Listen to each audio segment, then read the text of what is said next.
Okay, so tell me if this sounds familiar. So it's 11:57, you have an assignment due or a discussion board due at 11:59. You quickly rush for your computer because you've been spending the last 3 hours on TikTok or you've been playing Warzone with the boys. And all that just for a 0.5 KD. What's up guys? My name's Austin Biscotti. I graduated with a bachelor's in health psychology and I'm now enrolled in a program for biomedical sciences. So the advice I'm giving you guys is from cognitive psychological science, and it was given to me by my neurobiology teacher, Professor Lowry, and I kind of made it my own and gave my own spin on it, and I want to show you guys how you can apply it into your studies and it'll definitely help you improve. As I was working on my bachelor's, I noticed that many of the students that I came in contact with would fall within 3 categories of students. The first category would be those students who would procrastinate and they had sporadic daily schedules. These students would often mention that there wasn't enough time in the day to achieve an A grade and would not be able to have the time to study. The second category of students are the ones that work very, very hard. They study all day, all night, maybe even more than most other students that do better, but they consistently get the same unfortunate results. And the third category of students are the ones that would always answer the questions in class. They would come to class knowing exactly what was going on. They knew the material before it was being taught, yet they still led social lives more than those who were working even harder than they were. So these students would be found in the library the same time every single day. You can find them in the gym at night, and then you might even find them at the parties later that night. So this always intrigued me because I've always considered myself a perfect combination of the 2 worst categories, which is group 1 and 2, who procrastinates yet still complains that there's not enough time in the day to study, to do my homework, or just to do well in general at school. And I would always complain that I never had enough time in the day, yet I would still achieve the same results every time, even though I considered myself to be a hard worker and a hard studier. So if you can identify with me in any of these attributes, then these 5 tips will help you a lot like it did to me. So before I get into the 5 tips, I want to give you guys a quick disclaimer. You can't expect outstanding results until you put in the outstanding effort that accompanies it. And that determination will come from studying something that you truly love. So in my opinion, I would say first get acquainted and come to terms with what your passion is. First of all, is school your passion? Is that something that you really want to do? Will that lead you to something that will make you very happy or that will let you come home to your family with a smile on your face? If it is, then make sure that what you're studying is going to lead you into a profession that, like I said, will make you very happy. And you can go to work every day and feel like you're not even really going to work. Step number 1 is find your passion. Remember that there needs to be a why behind getting up every morning, going to school, or maybe right now going to your Zoom class. I've already made the grave mistake of going through 4 years of studying something that I thought was interesting. It really intrigued me and it still does, but I realized that it wouldn't make me happy. It wouldn't allow me to come home every day to my family with a smile on my face and truly feel like I was fulfilled. And I have a longer academic path ahead of me, but honestly, I wouldn't want it any other way. So please don't do what I did and wait 4 years to come to terms with what you love. Just find what you love and do it. Just do it! Step number 2 is daily schedules and to-do lists. So I've noticed that a lot of students who procrastinate, including myself when I used to, and honestly still do sometimes, procrastinate, they usually have very sporadic and unorganized daily schedules. Okay, so tell me if this sounds familiar. So it's 11:57, you have an assignment due or a discussion board due at 11:59. You quickly rush for your computer because you've been spending the last 3 hours on TikTok or you've been playing Warzone with the boys. And all that just for a 0.5 KD. What are you doing? Literally boxed you, put you in the blender, you're literally free, you literally have 0 IQ. How do you get boxed? You're literally dog water, you're literally rice water. How do you get boxed? Your ass, literally so free, literally freer than a free sample at Costco, you're literally dog water. And you quickly rush to your computer, you give a very half-hearted discussion post, or you give a horrible assignment back to your teacher, and then you go back to what you were doing. Look, we've all been there, we all do it, and I might sound like your mom right now, but it's time to set your priorities straight. And understanding what your priorities are is one thing, but putting them into action is a whole nother monster. It's a lot harder, and it's the reason why a lot of us put things off and we keep doing the same things over and over again. Complacency and distractions will have a lot more power over us when we don't have control over our daily lives, and then those will take control over our daily lives. I strongly suggest using an app called Notion to do the to-do list to figure out what you need to do to be successful. There's a really big difference between to-do lists and daily schedules. We've all filled out to-do lists on our phones saying, do your homework, study for that test. This is telling us what we need to do to be successful, but daily schedules will tell us how and when to be successful.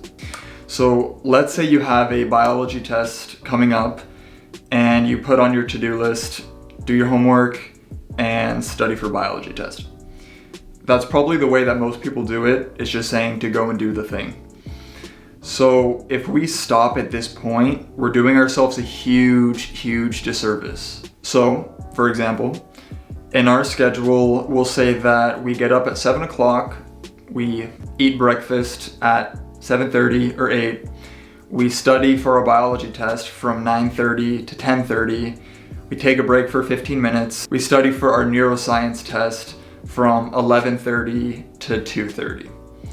When we set these exact hours and we do them over and over and over again, then our plans become a lot more concise. And for your classes, you're gonna have to get a feel as to how long your homework takes, how long you have to study for tests, and things like that.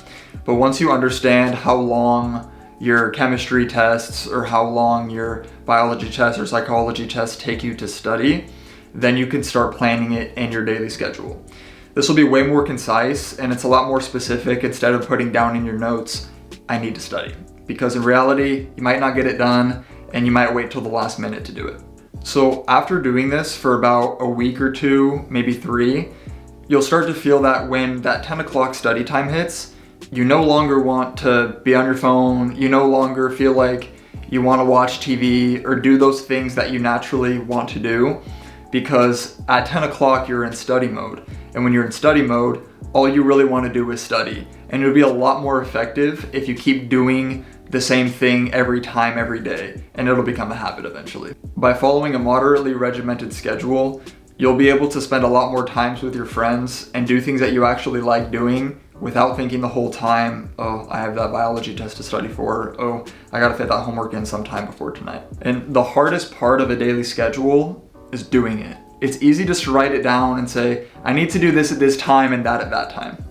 So what's very important and would be my number one tip for daily schedules to start it is to start with something really easy. You don't want to start with studying for the most difficult subject right off the bat in the morning. What you want to do is start your day and plan it this way. You want to start it by making your bed. A lot of people have advised to make beds. People who are very successful say that making your bed in the morning is the best habit to get used to. If you want to change the world, start off by making your bed. Other things you could do would be like making tea, make breakfast, go on a walk, stretch, exercise, just anything that's simple that you can get out of the way. The reason is you'll be a lot more confident throughout the day to tackle more difficult tasks, and it'll give you more momentum and a push in the right direction. And after doing that, you can give yourself a well-deserved check on your list. Step 3, teach what you learn. I know you may have gotten that same feeling when your teacher tells you, go home tonight and teach yourself in the mirror, go teach your roommate, or go teach your dog what we learned today. I know it's super annoying and a lot of times we just don't apply this, but I beg you, apply this. It's helped me so much, you have no idea. I'm gonna give you an example of my behavioral neurobiology teacher that I talked about earlier. I took his class when a lot of my friends told me that I shouldn't have, and I looked on something called Rate My Professor, if you guys have used that before. Professor Lowry teaches behavioral neurobiology, and he's a behavioral neurobiologist. He's a very serious man, but a lot of people misinterpret him as being rude and not caring about what he teaches. I looked on Rate My Professor before I got into the class, and people didn't have the best things to say about him. They said he was just too difficult of a teacher to take the class from. It wasn't worth dropping your GPA just to take his class. You could take other classes that are easier. The list goes on and on. I talked to other psychology majors who had taken the class and they said, don't do it. Take the sensation and perception. Like they were just saying, just don't do it. Don't do it. So I did it. I figured I would just drop out of it after the first 2 weeks if it's too hard, right? So in the beginning of the semester, Professor Lowry told us all that the way to get an A in his class and just to do well in difficult subjects is to go into his office and meet with him about what we don't understand. Now this might seem a little bit intimidating, especially someone who knows a lot about the subject and he had, a PhD in the subject and he's your teacher, and a lot of people fear him and think he's scary. But it was very important that I did this, and I'll tell you why. I went in there, I introduced myself, and he was very surprised that I went in there, and he told me that, and this was about 3 weeks in, he told me that no one else had gone in and seen him. No one had asked him, how can I do better in this class? So I asked him, how can I do better in this class? Because I loved his textbook, I'd read it all the time, but the material wasn't sticking. It was just a little too hard for me to understand and to keep in my memory for very long. So what he told me to do was to bring up a difficult subject we were going through. So I told him about one, and then he said, okay, there's the whiteboard. Just get started, explain to me everything you know, and write it all on the whiteboard and teach me as if you're the teacher. It was a little scary at first because I realized that I didn't know anything. This is something that you'll find even if you don't teach the teacher, if you just teach yourself in the mirror or you pretend like you're teaching a class in your room, you'll quickly realize that you actually don't understand a large portion of the material, even though you think you might. This was the case for me as I was explaining to him, and he caught me on a lot of things that I got wrong.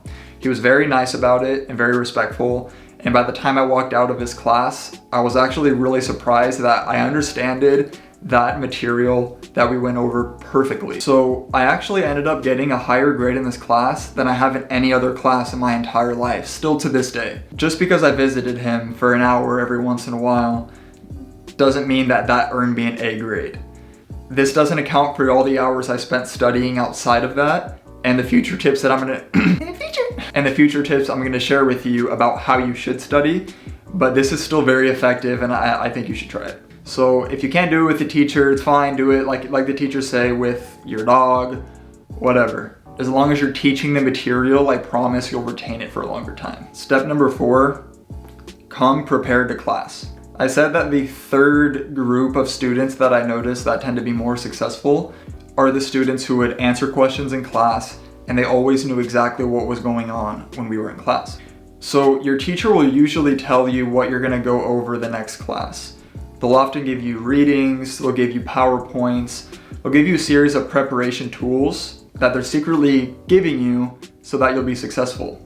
We often don't do them, which is why we don't achieve the grades that we want. So what do we need to do is do the pre-class readings. You need to do them. Do the readings. Don't just skim through it just to say you did it. That's not gonna help. You need to do the readings, and if they give you PowerPoints, what you need to do is print them out, read them before you come into class, and then you can annotate on them. If you have an iPad with an Apple Pencil, that's super, super helpful. You can use Notability and you can download it straight onto there and you can just annotate on the front of it. So what's the first thing that we want to do when class ends? Well, when we're at class, before the teacher's even done talking, we're already zipping up our backpacks, and sometimes teachers get really mad at that, right?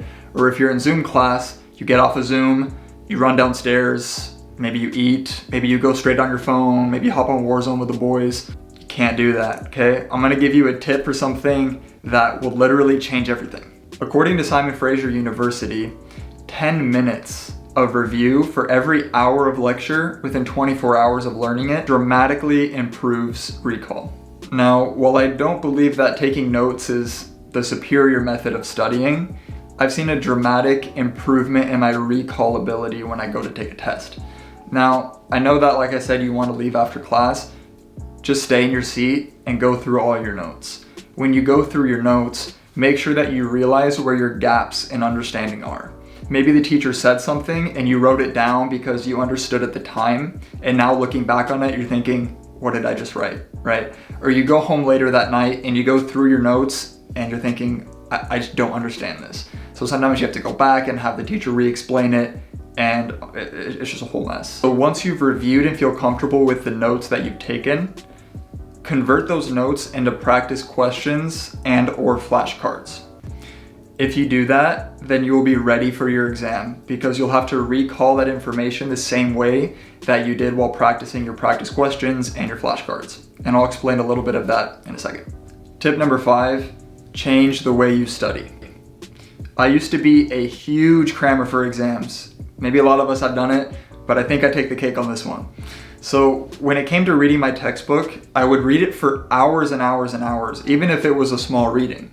I would take notes on about 90% of the information that was in there. So I had the longest notebooks known to man, and they were full, cover to cover, okay?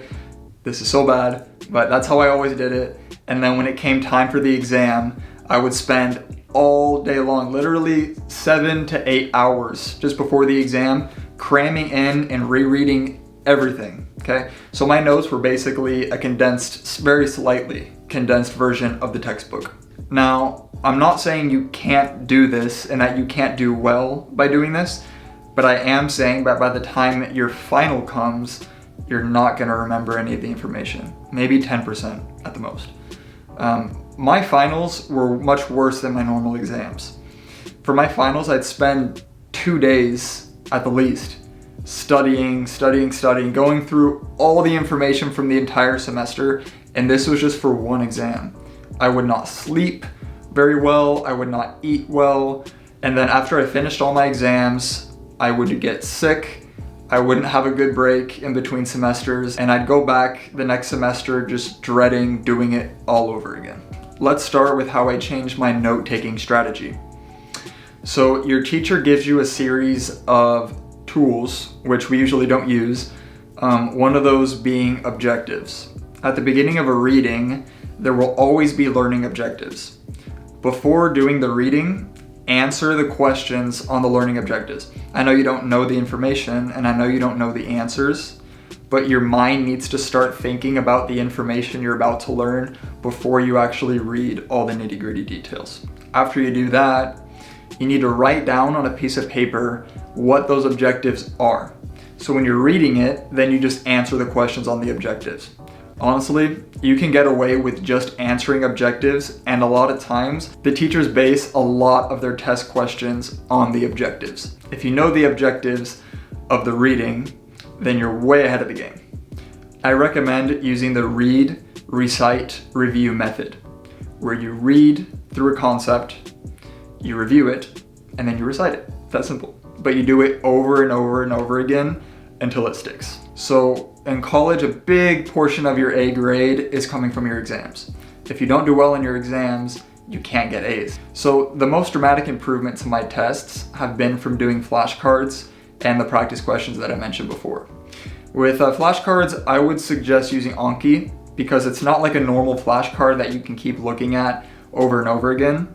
It uses spaced repetition, which has been proven to improve problem solving, memory, diverse forms of learning, and overall educational outcomes over time. So what's nice about using Anki is that after answering a question, you put whether that was easy for you, if it was medium or hard. And it'll set a time when it should represent that question to you. So when you mark difficult on one of the questions, then it might represent it to you in like a minute or 2 minutes. If it was easy for you, it'll do it in about a day or two. If you guys have any questions about how I use Anki, then let me know in the comments below, and I'd be happy to make a video about how I use it. The importance of practice questions has to do with a skill that you need to develop called active recall. I already spoke about how you can use practice questions and converting your notes into practice questions, but this is the best preparation for your exams because you have to use that same skill of recalling something. So when you're doing your practice question, you have to actively recall what the correct answer is. So when you do that over and over and over again, you develop that skill, okay? The reason why people are getting A's on exams aren't because they were born smart. It's because they've learned about the skills they need to develop and they practice them consistently. And if you guys want me to dive deeper into active recall, practice questions, Notion, any of those things, just let me know in the comments and I'd be happy to make a video specifically about those things. So that's it for this video. If you guys found value in this video, leave a like down below. And also I want you guys to comment which of these 5 tips you want me to make another video about where I dive deeper into that subject. Also, be sure to subscribe to the channel as I'll be making a lot more videos that have to do with studying, habits, and different things you can do as a student to become more successful. Anyways guys, I'll see you in the next video.